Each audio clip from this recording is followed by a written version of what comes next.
Good to see you, Mr. Hightower, and again, I apologize for having to reschedule this session. No problem.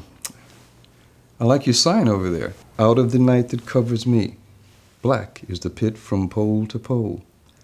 I thank whatever gods may be for my uncomparable soul. One of my favorites, Invictus.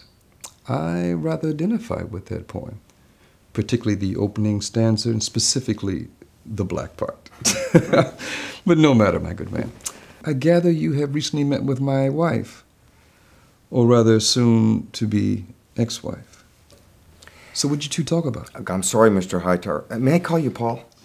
Only if I may address you as Eric. Well, would that make you feel more comfortable? No, make me feel more of an equal. Okay, then Eric it is. Very good. So, Eric, what did you and Paula talk about? Now, I cannot discuss that with you unless we're in a joint session or the other person has given permission. I don't understand why, because I'm not asking you for chapter and verse of what you discussed. I'm merely asking... Paul, I think it's best if we focus on you. That'd be more beneficial. Besides, it would be unethical for me to share. Fine, I understand. I don't like it, but I understand. So let's just move on and pretend I never even mentioned it, okay? Oh, God. I'm sorry, but I bet my dear wife made quite an issue out of that no smoking sign you have there. I can just see Paula asking you if she can smoke while all the while pulling out a cigarette and lighting it. My girl would do something like that to show you who's in control. Well, maybe she did, and maybe she didn't. But I'm here today to talk about you. Look, I'll be upfront with you. I do not want this divorce, despite all that has happened. I love the woman. I'm still in love with her. And I truly believe that with a little effort, we could work through this mess. Have you said these exact words to your wife? In a way I have, yes. How so? Well, I told her that we should slow this process down. See a therapist or a counselor and see what we can see. She only agreed to it because I insisted. Plus, well, I hinted that if she would go along with me, I would go along with some of that financial crap that she wants. What is the financial crap that she wants? Is that really germane to this discussion? Yes, it is. It is, okay. Well, briefly. She wants alimony, spousal support, the house, which is not going to happen because she didn't put one red penny on it. And besides, I bought it before we got married. And she wants a piece of my business, which is a laugh because we've been married just under 3 years. But even with all that behind us, she's still going to walk away with a pretty penny if this divorce goes through. Okay, so what you're saying is that Miss Devlin... What? Miss Devlin? Her last name is Hightower. Well, she prefers that I refer to her as Miss Devlin. Now, isn't that interesting? Man, she is something else, isn't she? Geez, Miss Devlin.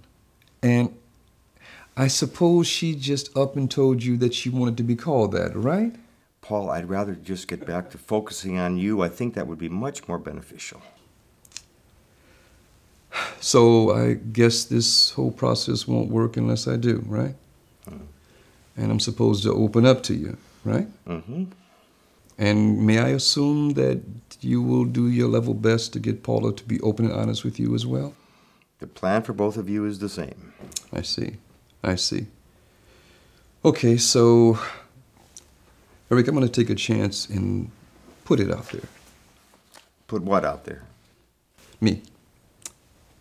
But if I sense that you are playing me for a fool or anything...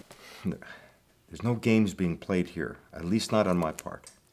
I merely want to establish that if you respect me, I'll respect you and we'll be just fine.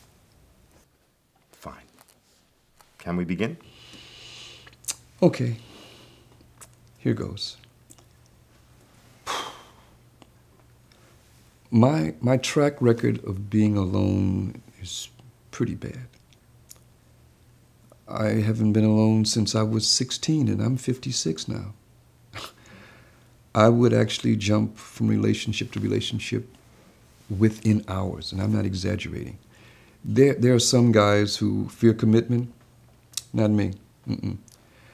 I've been married 3 times, and before the first 2 were through, I was with someone else. I was seeing Paula, and I was still with Tess, and Tess was wife number 2. I walked out one door and into another.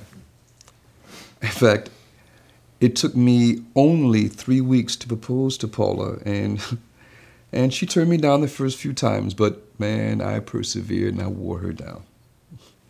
Now, is this still your pattern? No. I'm not afraid to be alone anymore. And since Paula and I have been separated for 5 weeks, I actually am learning that it's okay not being with someone. But back in the day when I first saw Paula, oh man, I was president of the I Can't Be Without a Woman Club. It was like I loved the chase and capture of a woman's love. You know what I mean? Tell me about your first wife. That's ancient history. Oh, okay. Let's see. It was 18. No, it was 19 years ago. Angel was her name. Nice girl who loved me to death. But after 2 years, I got bored, and I had a number of affairs, and she found out. And I came home one night, and there was my stuff on the front lawn, nice, neatly packed. I really disrespected that girl, and she finally came to her senses, and I really can't blame her, at least not now. But in hindsight, the one good thing about my marriages is that we didn't produce any children. That would have been a disaster. But I really don't want to talk about that now, so do you mind if we move on? It's not so much that I mind or don't mind, but this helps me understand the patterns of your relationships. Eric, it's ancient history. I don't want to talk about it now. Maybe later. So where were we when we got sidetracked? The second Mrs. Hightower. Tess. Oh boy. Tess and I were positively brilliant in making each other miserable. If we didn't hate each other, we would come damn close to it. But as time went on, we quit fighting because there was nothing worth fighting for.